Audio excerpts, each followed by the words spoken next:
पाकिस्तान तो दिन रात इसी बात से खौफ में रहता है कि भाई अब ये भारत फिर बॉर्डर पे कुछ करना दे, कहीं नरेंद्र मोदी आदेश न दे दें सेना को कि भाई पाकिस्तान को ठोको। पाकिस्तान तो दिन रात इसी बात से खौफ में रहता है कि भाई अब ये भारत फिर बॉर्डर पे कुछ करना दे, कहीं नरेंद्र मोदी आदेश न दे दें सेना को कि भाई पाकिस्तान को ठोको। पाकिस्तान के इस खौफ के बीच नरेंद्र मोदी ने बॉर्डर पर ऐसा काम शुरू किया कि अब तो कई दिनों तक पाकिस्तान के मुनीर और शहबाज दोनों को नींद आनी मुश्किल है। भारतीय सेना की तोपें, फाइटर जेट्स और ड्रोन पाकिस्तान बॉर्डर पर पहुंच गई हैं। पाकिस्तान की सीमा के पास भारतीय नौसेना का युद्धपोत भी वॉर मोड में आ चुका है। पाकिस्तान के होश इसलिए भी उड़े हुए होंगे क्योंकि भारत ने आज से 10 नवंबर यानी 12 दिनों के लिए पाकिस्तान बॉर्डर पर नोटाम जारी कर दिया है। यह नोटाम राजस्थान के रेगिस्तान से गुजरात के सरक्रीक तक के लिए जारी हुआ है। नोटाम का क्लियर मैसेज है कि इस दौरान इस इलाके में एयर स्पेस में घुसना मना है। भारत की इस तैयारी से पाकिस्तान में खलबली मची हुई है। पाकिस्तान को ऑपरेशन सिंदूर पार्ट 2 का खौफ सताने लगा है। दहशत ऐसी है कि पाकिस्तान ने भारत की सीमा के पास अपना एयर स्पेस बंद कर दिया है डर के मारे। आज पाठशाला में पाकिस्तान के इस खौफ की पूरी डिटेल बताऊंगा। साथ ही आपको दिखाऊंगा कि ऑपरेशन त्रिशूल में हो क्या रहा है, कौन कौन से हथियार वहां पाकिस्तान बॉर्डर पर पहुंच गए हैं। साथ ही बात होगी ट्रंप के उस ऐलान की जिससे दुनिया में एक और परमाणु युद्ध का खतरा भी मंडराने लगा है। पाकिस्तान तो अभी तालिबान को ही नहीं संभाल पा रहा, उस पर भारत ने पाकिस्तान की सीमा पर ऑपरेशन त्रिशूल शुरू कर दिया है। पाकिस्तान की सीमा पर भारत के फाइटर जेट उड़ान भर रहे हैं। राजस्थान से लेकर गुजरात तक भारत के घातक टैंक्स की गर्जना से पाकिस्तान हिला हुआ होगा। उस पर समंदर में आईएनएस विक्रांत जैसे घातक युद्धपोत मोर्चा संभाल चुके हैं। यह भारतीय सेना का सैन्य अभ्यास है जिसमें राजस्थान में पाकिस्तान के बॉर्डर पर भारत के अत्याधुनिक ड्रोन भी उड़ान भर रहे हैं और सेना के जवान वॉर मोड में दिख रहे हैं। इंडियन आर्मी, नेवी और एयरफोर्स के ऑपरेशन त्रिशूल से पाकिस्तान की हालत खराब होगी। आज से शुरू हुआ ऑपरेशन त्रिशूल 10 नवंबर तक चलेगा और इस दौरान 12 दिनों तक भारत की तीनों सेनाएं मिलकर पाकिस्तान की सीमा के पास युद्ध का अभ्यास करेंगी। यह वॉर ड्रिल राजस्थान में जैसलमेर से लेकर गुजरात में सरक्रीक तक हो रही है। इसका मकसद युद्ध छिड़ने पर तीनों सेनाओं के बीच कोऑर्डिनेशन को मजबूत करना है। ऑपरेशन त्रिशूल में 30,000 से ज्यादा सैनिक हिस्सा ले रहे हैं।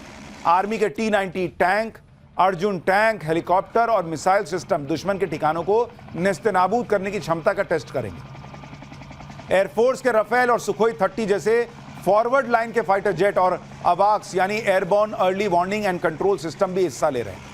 ऑपरेशन त्रिशूल में नेवी के युद्धपोत और विध्वंसक पोत का भी दम दिखेगा। यानी भारत की तीनों सेनाओं और उनके लेटेस्ट हथियारों के जमावड़े की खबर पाकिस्तान में पहुंची होगी तो वहां उनकी टांगें कांपेंगी, क्योंकि बहुत सीधा बॉर्डर पर दिखेगा कि तीनों सेनाएं मिलकर युद्ध का अभ्यास कर रही हैं। मतलब ऑपरेशन सिंदूर पार्ट 2 हुआ तो इस बार तीनों मिलकर कैसे फोड़ेंगी उसका अभ्यास हो रहा है। और पाकिस्तान के लोग ऑलरेडी मान चुके हैं कि भारत किसी भी वक्त बड़ा हमला कर सकता है।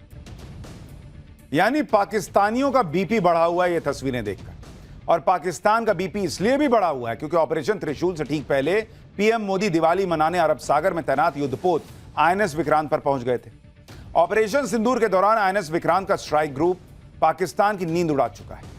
ब्रह्मोस और बराक जैसी घातक मिसाइलों से लैस यह स्ट्राइक ग्रुप कराची से लेकर ग्वादर पोर्ट तक तबाही मचाने का दम रखता है।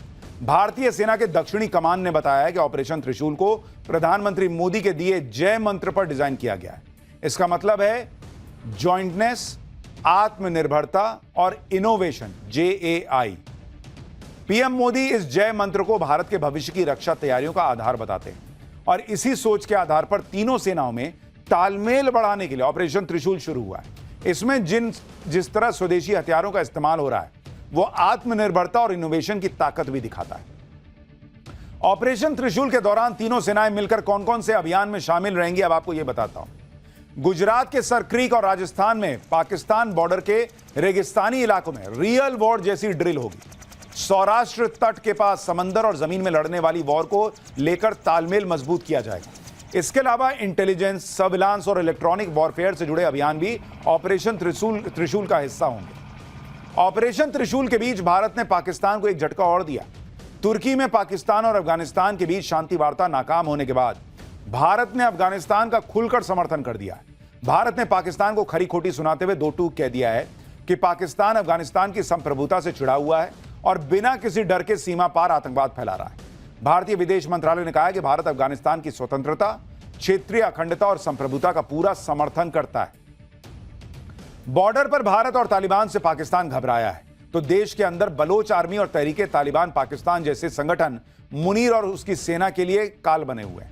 खैबर पख्तूनख्वा में हुए लेटेस्ट अटैक में टीटीपी ने पाकिस्तानी आर्मी के एक कैप्टन समेत 6 सैनिकों को मार दिया है। खुद पाकिस्तानी आर्मी ने मारे गए सैनिकों की तस्वीरें भी जारी की। इतना ही नहीं, पाकिस्तान की पिटाई भारत के बॉर्डर पर भी हो रही है। भारतीय जवानों ने एलओसी के पास सड़क बनाने की कोशिश कर रहे पाकिस्तानी रेंजर्स को फायरिंग करके खदेड़ दिया है। पाकिस्तान जिस तरह से चौतरफा फंसा हुआ है उसमें उसे ट्रंप से ही उम्मीद दिख रही है कि भाई ट्रंप की इतनी चापलूसी की है तो शायद बचाने आएगा।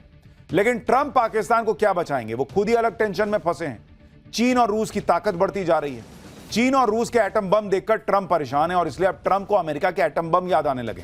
ट्रंप अचानक न्यूक्लियर टेस्ट करने की बातें करने लगे। ऐसा 33 साल में कभी नहीं हुआ। अगर अमेरिका न्यूक्लियर टेस्ट करता है तो 33 साल बाद यह पहला मौका होगा जब अमेरिका न्यूक्लियर टेस्ट करेगा। अमेरिका ने आखिरी बार 23 सितंबर 1992 को न्यूक्लियर टेस्ट किया था। न्यूक्लियर टेस्ट को लेकर ट्रंप ने कह दिया है कि यूएस के पास किसी भी दूसरे देश से ज्यादा परमाणु हथियार है। रूस दूसरे और चीन तीसरे नंबर पर है। लेकिन 5 साल में चीन अमेरिका की बराबरी कर लेगा। दूसरे देशों के टेस्टिंग प्रोग्राम की वजह से उन्होंने डिपार्टमेंट ऑफ वॉर को न्यूक्लियर वेपन की टेस्टिंग शुरू करने का निर्देश दिया है। यह प्रक्रिया तुरंत शुरू होगी। ट्रंप ने यह भी कहा है कि पहले कार्यकाल में उन्होंने अमेरिका के परमाणु हथियारों को पूरी तरह अपडेट किया और बेहतर बनाया। परमाणु हथियारों की विनाशकारी ताकत की वजह से उन्हें यह करना पसंद नहीं था, लेकिन उनके पास कोई चारा बचा नहीं। यानी एक तरफ तो भाई साहब माहौल बना रहे हैं कि मैं दुनिया में शांति लाना चाहता हूं, मैं ये युद्ध रुकवा देता हूं, वो युद्ध रुकवा देता हूं, और खुद परमाणु बम जो है उसका टेस्ट करने की तैयारी कर रहे हैं। भाई का कोई हिसाब ही सही नहीं बैठता। भले ही ट्रंप दावा कर रहे हैं कि अमेरिका के पास किसी भी दूसरे देश से ज्यादा परमाणु हथियार है, लेकिन दुनिया भर में परमाणु हथियारों पर नजर रखने वाली संस्था SIPRI यानी Stockholm International Peace Research Institute के आंकड़ों के मुताबिक दुनिया में कुल 12,241 परमाणु हथियार है। इसमें सबसे ज्यादा परमाणु हथियार रूस के पास है, जिसकी संख्या 5,459 है। अमेरिका दूसरे नंबर पर है, जिसके पास 5,177 परमाणु हथियार है। इस लिस्ट में चीन तीसरे नंबर पर आता है, जिसके पास करीब 600 परमाणु हथियार है। दुनिया में सबसे ज्यादा परमाणु हथियार रूस के पास है। ऐसे में ट्रंप के न्यूक्लियर टेस्ट के ऐलान को पुतिन का डर माना जा रहा है, क्योंकि पुतिन से ट्रंप की मीटिंग होनी थी, लेकिन यह मीटिंग टल गई, जिसके बाद रूस ने सबसे खतरनाक मिसाइल का टेस्ट किया। यह मिसाइल ऐसी है जिसके बारे में दुनिया को कोई जानकारी तक नहीं है कि यह कितनी खतरनाक है। अब पुतिन ने ऐसा धमाका किया है जिससे ट्रंप ही नहीं पूरी दुनिया हिल गई। पुतिन ने सुपर टॉर्पीडो कही जा रही पोसाइडन का टेस्ट कामयाब होने का दावा किया है। यह इतना खतरनाक न्यूक्लियर टॉर्पीडो है जो एक झटके में दुनिया के कई शहरों को समंदर में डुबोने की ताकत रखता है। आप देखिए कि ट्रंप के जिस खतरनाक पोसाइडन के टेस्ट पुतिन के जिस खतरनाक पोसाइडन के टेस्ट के बाद ट्रंप ने न्यूक्लियर टेस्ट करने का ऐलान किया, वो कितना घातक है। पुतिन का यह टॉर्पीडो जापान के हिरोशिमा में गिरे परमाणु बम से 100 गुना ताकतवर है। दुनिया के 80% तटीय यानी समुद्र के किनारे बसे शहर इसकी रेंज में आते हैं। इसकी स्पीड 185 किलोमीटर प्रति घंटा है और न्यूक्लियर पावर से चलने की वजह से 14,000 किलोमीटर से भी ज्यादा की दूरी तय कर सकता है। रूस ने तो इसकी रेंज अनलिमिटेड होने का दावा ठोक दिया है।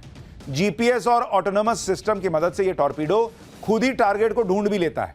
यह टॉर्पीडो समंदर में 1000 मीटर तक की गहराई में जा सकता है, जबकि दूसरे टॉर्पीडो इससे आधी गहराई तक ही जा पाते हैं। पुतिन का यह घातक टॉर्पीडो रेडियो एक्टिव सुनामी पैदा करके भयंकर तबाही मचा सकती है, जिसमें समंदर में 500 मीटर ऊंची लहरें उठ सकती हैं।